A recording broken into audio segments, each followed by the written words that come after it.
What's going on, everyone? Welcome to NixicBricks. With the recent Bricks and Minifigs controversy, I figured I'd help explain everything up until part 2 of Reakless Ben's video documentary. Remember to subscribe to enter the giveaway at 5,000 subscribers. Now let's quickly get into this. This is Reakless Ben. He is a YouTuber with more than 600,000 subscribers. He makes videos about, well, being reckless. And this is Brian Mansell. Brian's dad had a collection worth around $200,000. Brian's dad then became sick, and to make up the money for the treatment, he decided to make a deal with the company Bricks and Minifigs. Bricks and Minifigs is, or maybe was, depends on when you watch this, a corporation that runs a large Lego resale business. The collector's son Brian had taken the collection to sell under the contract, stating that the sets would remain the family's property until sold, where Bricks and Minifigs get a percentage of the profit. Then the franchise owner was moving out of the country and they needed a new owner. Things escalated when Bricks and Minifigs corporate took over the store, terminated the franchise agreement, and allegedly attempted to keep the collection without paying for it nor giving the collection back to the Mansell family. Despite Brian having a contract and evidence, the company allegedly used threats of lawsuits and even threatened other YouTubers before Ben when they wanted to help. Now a $200,000 Lego collection is being held by the Bricks and Minifigs Corporation. Brian has repeatedly tried to retrieve the Lego, but the store claims it does not belong to them, and if they attempt to sue the company, they will drag it out in court as long as they want to, leading to lots of money that the Mansell family doesn't have. When Reakless Ben went to the store to try to get them back for Brian, whom was trespassed after trying to get the Legos himself, he was also immediately asked to leave the store and threatened to call the police, and they said that they need to get a hold of corporate. Shockingly, Ben revealed to the employee that he already tried to ask corporate before going to the store. They said they couldn't do anything and it's the main store's problem, as it is a franchise location and all are locally owned and operated. This caused Ben to be trespassed off the location by police. With nowhere else to go, he went back to the corporate headquarters. There, Bricks and Minifigs CEO Ammon McNev, insane mustache by the way, denied that the store is holding the collection despite all the evidence, including contracts and countless social media posts, leaving him with his team to search for new ways to recover the Lego collection. Extremely creative tactics were used. They created a plan to gain the trust of a Bricks and Minifigs employee by making them feel special and giving them authority for a made-up YouTube video. The strategy worked, and the employee was later used to get the owner's phone number after he was previously denied when asked. A call was then made to the owner named Josh, who claimed that he did not know anything about missing Lego Star Wars sets. He then used a legal loophole to avoid responsibility by arguing that the contract signed was under the previous owner and was no longer valid. Now, with all regular options used, Ben and his team needed to be bolder. The next plan was to create a real company called We Steal From Old People, but have the tagline be Bricks and Minifigs, so that at first glance it looks like they stole a company name. This was made to bait Bricks and Minifigs into a lawsuit. Once in court, Ben would bring up the stolen Legos, yet they didn't fall for it. The next plan was to run a Lego raffle. The idea was simple.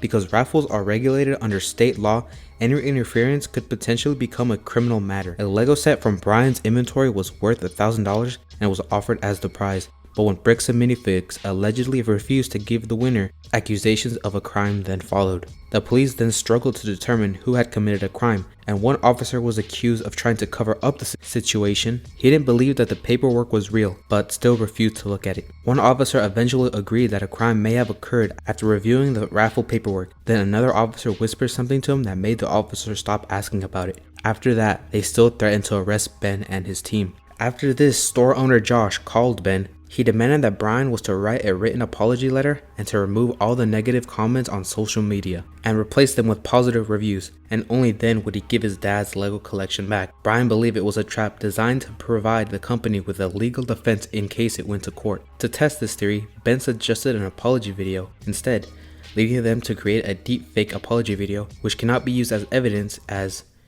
it was fake.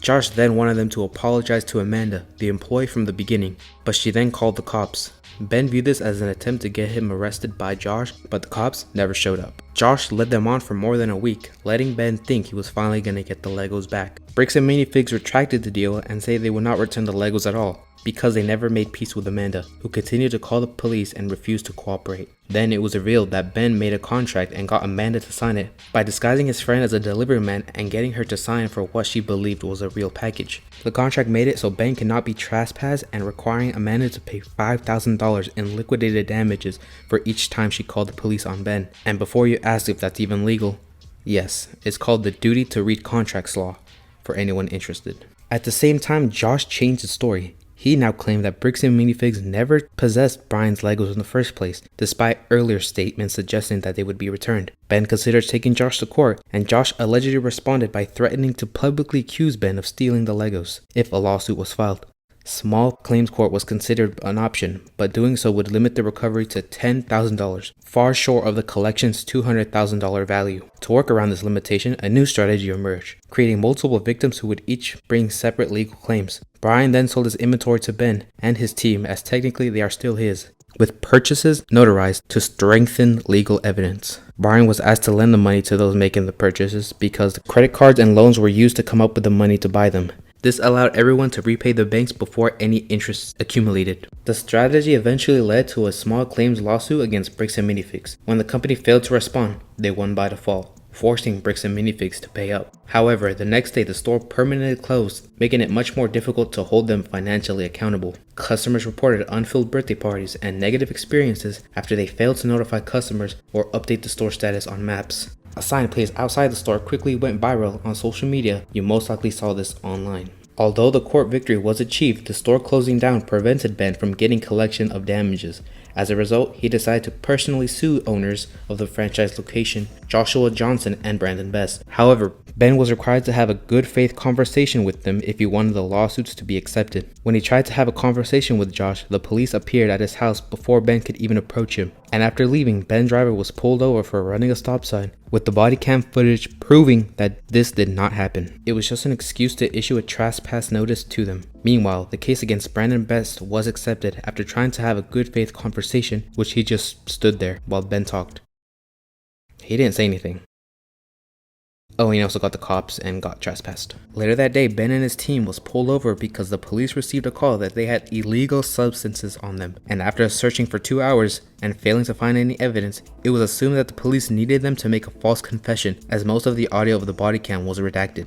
After pressure and conversations of, quote, walking a thin line, they were fortunately let go. Ben tried to serve Josh with court papers, but repeatedly refused to come outside and called the police multiple times. Officers recognized that no laws were being broken and that the papers were being served legally. An officer tried to give Josh the papers himself, but we didn't see or hear this interaction because the body cam footage and audio was redacted. The officer returned, giving the papers back to Ben and telling them that Josh didn't want them. The officers didn't believe the papers were real. Another officer took the papers and called the court to prove its existence. Once the papers were proven to be legit, the officers then arrested Ben for no reason. It is then revealed why the police are so against Ben and protective of Josh, Brandon, and the CEO, Ammon McNeff. Brian calls them and claims that the local police were protected by them because they were members of the Mormon community. With Bricks and Minifigs worth millions, it can be said that they make hefty donations to the Mormon church, which most of the officers Ben interacted with are a part of. After being released from jail, Ben and his team launched a GoFundMe campaign to help the family recover from the alleged theft. While trying to legally hang a banner promoting the cause,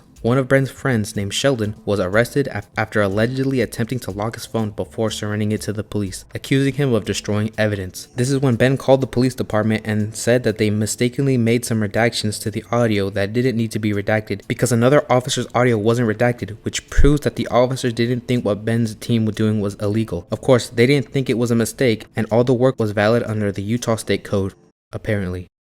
Then, just a bit later, this happened. Police stormed Reakless Ben's safe house. Everyone on the team was walked outside and put in handcuffs. This is when an officer dislocated Ben's shoulder during the operation due to what was described as excessive force, even though he was being cooperative. So after all the evidence collected on Bricks and Minifigs, all the evidence on the owners and CEO, Ben and his team's safe house was raided because the search warrant said that they took the Legos, with no evidence to support the claim. Talk about corruption. Everyone was jailed, with Ben at the threat of being in prison for 1 month until his court date, despite maintaining that no crimes had been committed. During Ben's interrogation, he tells the detective that they had been trying to sue them, but they kept getting the police called on them, and that everyone at Bricks and Minifigs are making up stories like the illegal substances possession and other threats. But when Ben mentions the GoFundMe for Brian and the Mansell family, the detective takes interest and tries to get more information from everyone in the group. He seems to be trying to get them to admit that it was Ben's idea. He admits that it was his idea for the GoFundMe, as they are completely legal. After telling Ben that he would need to fight it on the criminal side of court, he is then put back in handcuffs and sent to jail. Fortunately for him, after a judge reviewed the arrest, he deemed it stupid but still set a bail of $2,500. But just after leaving the prison, before he could even make it home, his roommate called in saying that Ben now has a warrant out for his arrest. He called the Utah Police Department to see what his warrant was even for. The officer told him that he has a warrant and that there was no bail, and that he possesses a physical threat to everyone involved. With the threat of being arrested literally anywhere, Ben has allegedly fled to Mexico. Allegedly, of course. This concludes the two main parts of the Bricks and Minifigs scandal from Reakless Ben. But there are still more extra things, like an email sent to all the Bricks and Minifigs franchises saying that everything is fake and to just trust them, and the CEO trying to do damage control but making himself look dumb on YouTuber streams and still lying to everyone. I will also leave the GoFundMe in the description. Anyways, thank you for watching. Remember to subscribe to enter the giveaway at 5,000 subscribers. That's it for me, and I'll see you on the next one. Bye bye.